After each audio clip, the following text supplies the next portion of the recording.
Hey guys, Sarah here. So I'm doing a bit of a Q&A video, which I had intended on doing at the start of this year, and things happened. I came up with the other ideas and, stuff got in the way, but I kept to the questions I got asked. So I'm going to do that today, and also I thought this was a good chance to do a wee explanation, because chances are I won't be releasing my videos quite, or a bit more haphazardly, I guess, because I'm about to be very distracted with other things. I didn't release a video last week, I feel bad about that, but I do try and get a video out every week. That might not be the case for a bit going forward, because we're potentially looking at moving, hopefully not too far from where we are, but anyway, there will be a lot of videos involved in that process if we do. So my main focus at the moment has been on finishing little jobs around the place, just getting the place nice, getting it presentable, looking for other potential blocks, that sort of thing. So we're looking at getting another bare block of land, maybe a bit bigger than what we've currently got, because we're gluttons for punishment apparently. Possibly getting, instead of building like we did last time, we may be getting a relocatable. That needs a lot of work doing to it, so that'll be videos galore for you, and slowly doing it up. So that's sort of our plan at the moment. Whether or not that will work out, I don't know. There's a lot of things up in the air right now, but needless to say, with all that going on, I have been very distracted. I haven't had much of a chance to be filming. But anyway, so some Q&A type. I asked at the start of the year if anyone had any questions for me. Anything goes, general stuff, be it to do with saving money or just me personally, our family, whatever. And I got a few different questions, so I thought, okay, this could be fun. One of the questions I got asked, which I get asked quite a bit, is why did you start doing YouTube? The reason I started it, the reason I carried on doing it, and the reason I'm still doing it are kind of three separate things. The first video I made was a bit of fun. It wasn't really meant to be the beginning of anything. It was just that we devised this crumpet recipe, going from there's some YouTubers called Townsend and Sons, and they like to do things the ye olde way. They even dress up in the old attire and that sort of thing. And they had a video on making crumpets, and we had a go at it, and we ended up playing and tweaking and devising a way of doing it so that you could do it in a big oven tray. And we thought, that's something people want to know. So my husband Clint, he talked me into doing a demonstration on a video, and that's actually a recipe that I have redone because it was my first video and it was terrible. I think I've still got it on the channel though, just for a bit of a laugh. But so yeah, so that was the first video, and it got a much better reaction than what I thought. A lot of people asked me to put out some more videos. So I thought, well, okay, I've got a couple of other sort of recipes under my belt. And so I filmed it. I filmed another couple of recipes, and then one of Clint's workmates actually asked him for a tip on how to use one of his tools. I think it was like how to cut a straight line using a circular saw. How do you measure it properly? So he decided to do a quick demonstration, and then he said, well, why don't we show people how to clean the filters on their air conditioners depending on what type of unit you've got, because a lot of people, some people think, yeah, that's basic. A lot of people don't know because they've never been shown. So we did a video on that, and it sort of just snowballed. I keep coming up with these with more and more ideas, and so yeah, and from there, the Facebook group, of course, I thought it'd be quite good if we could have an outlet for people to share their own tips on how to do things cheaper, have a bit of back and forth banter, and it's also a place where I can share the videos that I come up with. So that's kind of how it got started. I found doing the videos, my kids actually, they were a little at the time. They were all cute. Don't know what happened there, but anyway, they used to be cute. Now, they loved doing the videos. They absolutely loved it, and they got such a kick out of it, like showing people, my boy was at preschool at the time, and he showed some of his preschoolers the bread making video. And I actually went in, because I was sometimes a parent helper, and I actually went in one day and showed the kids how to make bread. We made a loaf of bread with the preschoolers. And so it was kind of a thing for me to document little snippets of me spending time with the kids, things we've been doing around the land, us all digging up the veggies together, baking things together. And so that's why I really enjoyed carrying it on, because it was just making memories. And then the more I did it, the more I realised that my videos were actually making an impact on people, which to me was mind-blowing. I never realised that I would ever really have such a big impact on the lives of people who are in other countries even. So yeah, I got a lot of messages of support and a lot of people saying how I'd helped them either financially or even emotionally. Apparently some people find my videos quite relaxing just to watch. They find them comforting somehow. Hey, whatever works. So yeah, it's good to know that I'm helping people. So there's a variety of reasons I do the videos, but also it forces me to keep coming up with ideas. A lot of our regular dinners that we make these days, I probably wouldn't even know how to make if it wasn't for this channel and feeling the need to come up with things to show people. So it's actually it has been good for me, it's been good for my family, and of course after doing it for a few years I finally started getting a little bit of ad revenue from Google AdSense. So I'm actually making money off it now, which is such a bonus on top of the other things. So yeah, me doing the channel has been a win-win-win for us, and it also gives me a creative outlet. I've always loved, because I used to do administration, personal assistant type work before I had my oldest daughter Olivia, and I always loved the setting up PowerPoint presentations, making things pretty, setting out documents, making them look nice, tutuing about on the computer. I always loved doing that. And so it does give me an outlet for doing that, and I love the videos. Maybe not so much filming them. A lot of YouTubers love getting in front of the camera and being filmed. I'm kind of the other way around. Sometimes I struggle to get in front of the camera and turn it on, but I love sitting down and editing the raw footage, just making it, cutting out not every time I say but I say a lot more than what you would believe.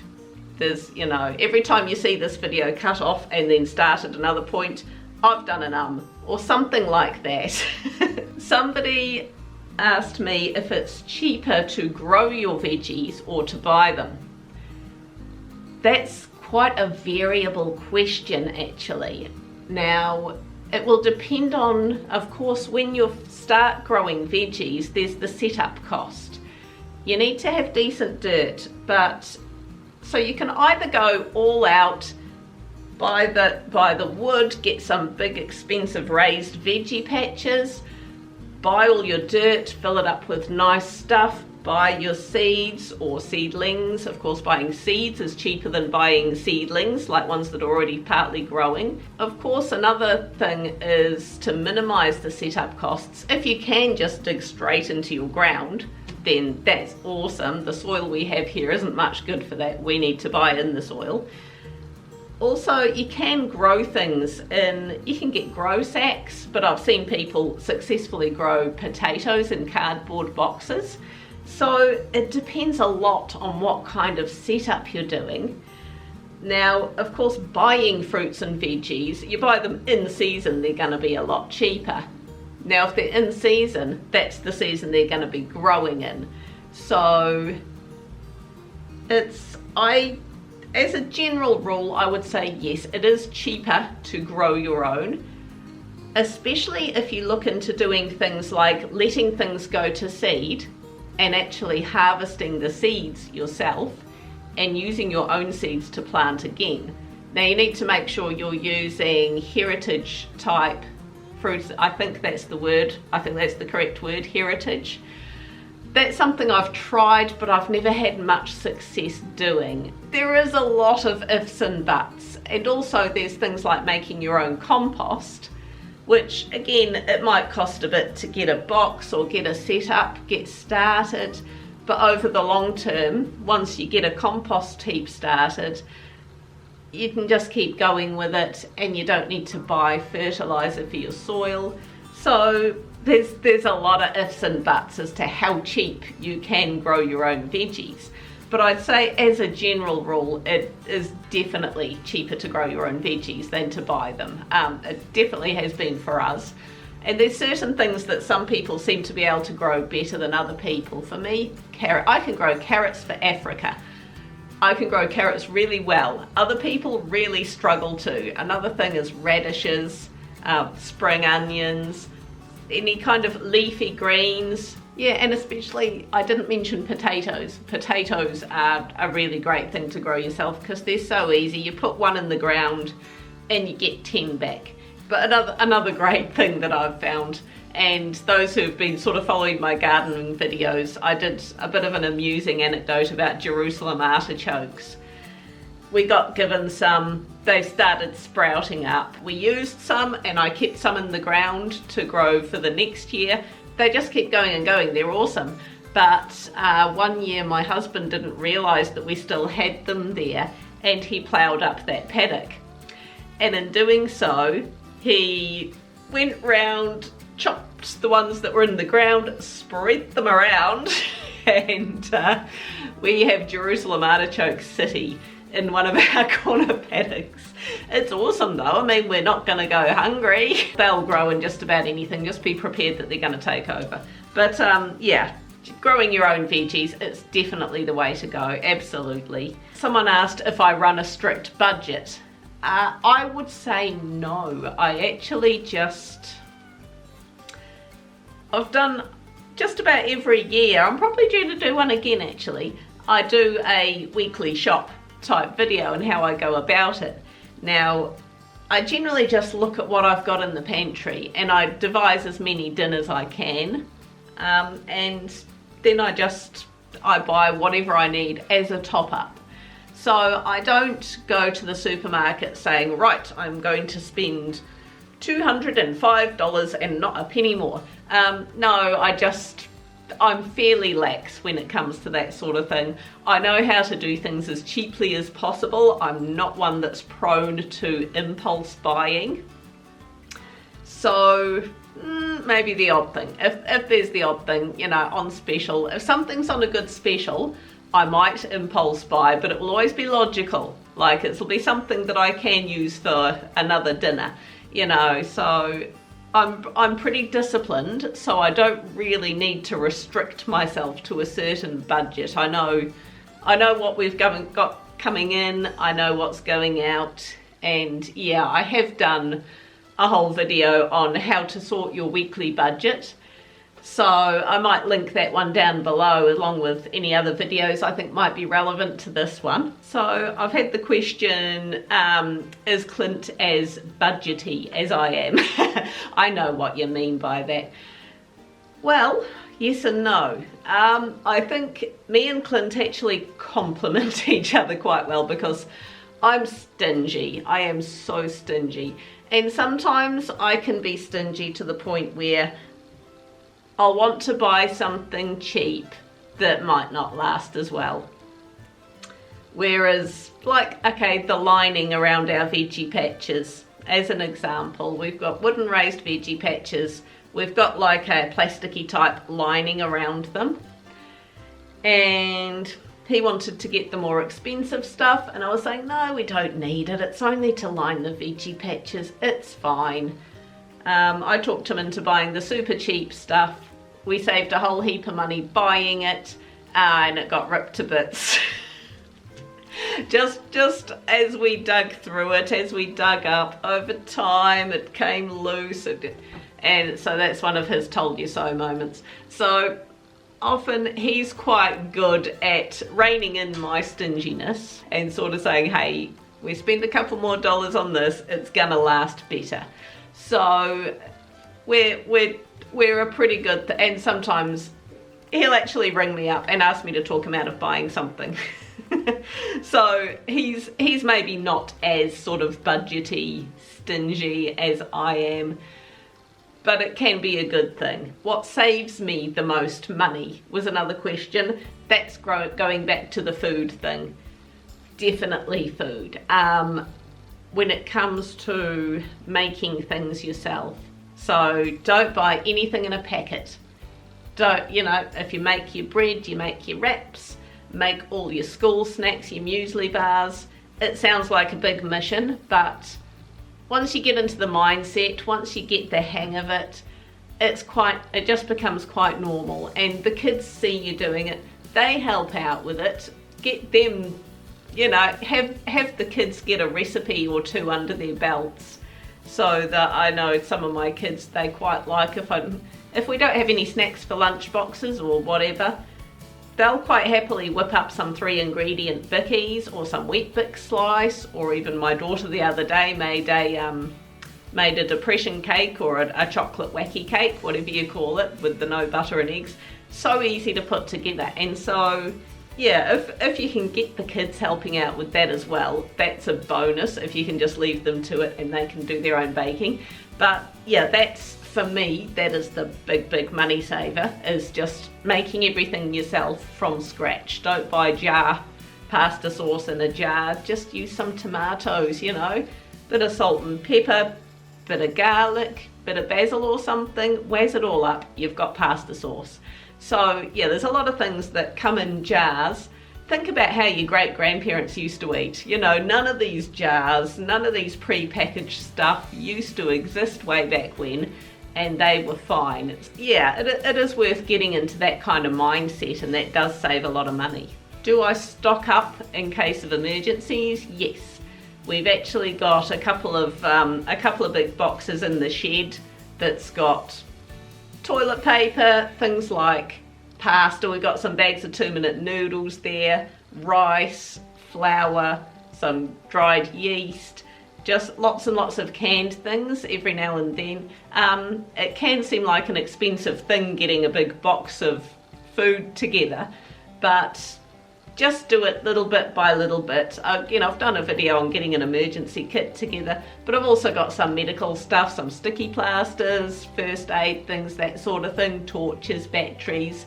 So yeah, just in the shed, I've got a couple of big boxes that just over time I stock up, and then every now and then I'll go through them, I'll take the flour out and use it, replace it with some new flour. I aim to do that annually. I probably don't do it quite as often as I should, as much as I aim to do it.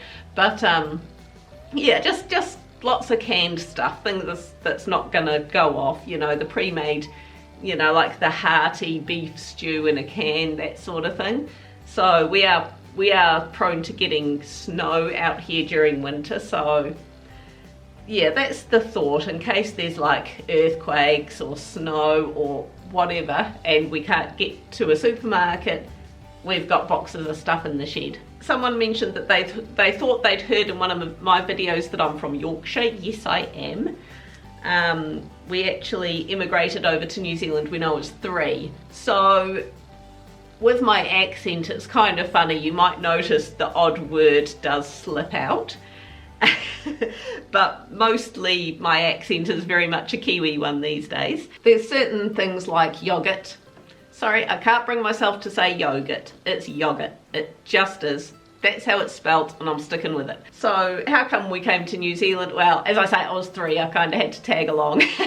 But my parents came over here, just lifestyle, job opportunities, all that kind of thing. There was me, my parents, and I've got 2 older brothers who are 10 and 12 years older than me, so I'm the baby. So yeah, they moved down to Christchurch, where they already had quite a lot of relatives. There were some uncles and aunties and cousins already living in Christchurch. So yeah, we spent about 10 years in Christchurch, living around the Queen's Park area, and then my dad got a really good job opportunity up in Auckland. So yeah, we lived in Auckland for quite a while. It kind of suited me down to the ground when I was like in my late teens, early 20s. I was a bit more of a city party girl than what I am these days, if you can envisage that. But how did me and Clint meet? I'll try and abridge the story a little bit, but we actually would have met in a pub called Park in the Bar in Auckland, but we didn't really know it at the time. Just later on, reflecting, talking to each other about where we used to have drinks on a Friday night, turned out we both had drinks at Park in the Bar on a Friday night, and he used to hang out at the bar, and me, I used to have a few drinkies, get a bit tipsy, and I'd randomly just introduce myself to people who hung out at the bar, but generally I was with my workies playing pool in the room out the back. But if I came up to get a drink, I'd just be like, "Hi, I'm Sarah." So chances are we did meet then, but he would have just looked at me and thought, "Oh my, go away," you know. But officially, we actually met over the internet. His best mate, Barry, who became one of my best mates for a while there, he was single and he was on this dating website. And there was also one of my best mates, Annie. She was actually signed up for this dating website as well. Now, Barry, he didn't have the courage to meet anyone off of it, and so Clint decided, right, if I make a profile and I actually make a date and meet someone, you've got to do it as well, because he was eternally trying to set Barry up with people. And so that's how Clint got his profile on there. Meantime, my friend Annie decided she sort of played a bit of a trick and said, "Hey, check out this guy, I'm thinking about meeting him, what do you think?" And the only way you could look at other people's profiles is if you yourself had a profile. So fine, whatever. I was single. So I made myself a profile so I could check out this guy on her behalf, and it was actually an ex. So I was like, "Haha, you're very funny." She found my ex on there. So I just left my profile on there. I didn't do anything, but then I got this message from this random person. Normally I wouldn't respond to anyone who didn't have a photo, and Clint didn't have a photo on there or anything. But he'd written this novel, and I thought, God, I can't even remember what it said now, but I thought, God, he's put so much effort into writing this novel for me to introduce himself. So I felt the need to respond. And he responded to me at weird times, like it was 2 a.m, 3 a.m. And I just thought he was a real night owl, but it turns out he was so slow at typing. He tapped everything out. He would write out what he wanted to write to me first, and then he would one by one, and he'd stay up all night writing me these huge things. But in the end, I put him out of his misery and met up. I think we went to a pizza place in Pukekohe, south of Auckland, and we just clicked. We just clicked straight away. We had a lot of stuff in common. He took up kickboxing with me. I took up playing hockey with him. We were like a pair of Energizer bunnies. We were so fit, it was ridiculous. We ended up playing netball together. We'd go on hunting trips and tramps, and yeah, we just clicked. And so yeah, haven't looked back since. But yeah, after we'd sort of been married for a couple of years, we'd got a house out Pukekohe way. We decided we wanted to get a block of land, and my two brothers were actually still living down in Canterbury, so we kind of had, you know, a bit of family down here, but it was also the cheapest place to get a block of land, and we actually managed to get our block of land and build our house on it for the same price as we sold our tiny little house on a tiny little block of land in Auckland. So the shift was really a no-brainer. Now, an interesting question: do I have any kind of system, organisation-wise, to make sure the jobs around the farm and the jobs around the house all get done? Oh boy, I wish. I wish I was that organised. I've been into other people's houses and seen them with a little whiteboard. This gets done weekly, this gets done daily. I'm a shocker. No, my system is, if I know someone's coming over, quickly run around with the vacuum. This is why I'm having to take some time off from doing my YouTube videos, because I've got to try and keep the house tidy. No, I'm a shocker. I am not that organised. I do tend to write things. I do have a wall calendar with like all the camps and appointments and stuff that the kids are going on, all the things that I've got to remember for them. And I do write down stuff like, about now actually, I'm due to be copper spraying my fruit trees. So I do tend to write things like that down as a reminder that I've got to copper spray the fruit trees. So yeah, the wall calendar works well for stuff that I sort of need to remember to do on an annual basis. As far as the housework goes, I just see if it needs doing, and I might do it. Yeah, but I do nag the kids to help out. If they come home from school and their first question is, "Hey mum, can I play on the computer?" It's like, yep, once you've sorted out that pile of washing, you know. So I get them to help me out with the odd little thing as well. So if washing needs bringing in from the washing line, yep, you can do that, and then you can jump on the computer. So yeah, I do get the kids helping out. It's their job to bring the firewood in. But as far as an actual system, no, I wish I could say I was organised, but I'm not. I'm totally not. Do not look at me. Feel free to comment down below and ask me anything else you want to know. I'm always happy to answer things, and I'll keep it real, obviously. But yeah, hopefully I won't slack too much with the videos, but I thought just a wee explanation. If, you know, if I am skipping the odd week here and there, which I more than likely will be, it's because I'm trying to keep on top of everything. It's because I'm out looking at properties, or I'm, you know, just trying to keep the chaos contained at our place. So forgive me. This shall pass. I will get back to my weekly video routine eventually, but things might just be in a bit of chaos for a while. So I will keep you posted on what we're doing, whether we're staying or whether we're moving, or what's going to be happening. And have fun out there. I know that I am at the moment. All right, we'll catch you later. Bye.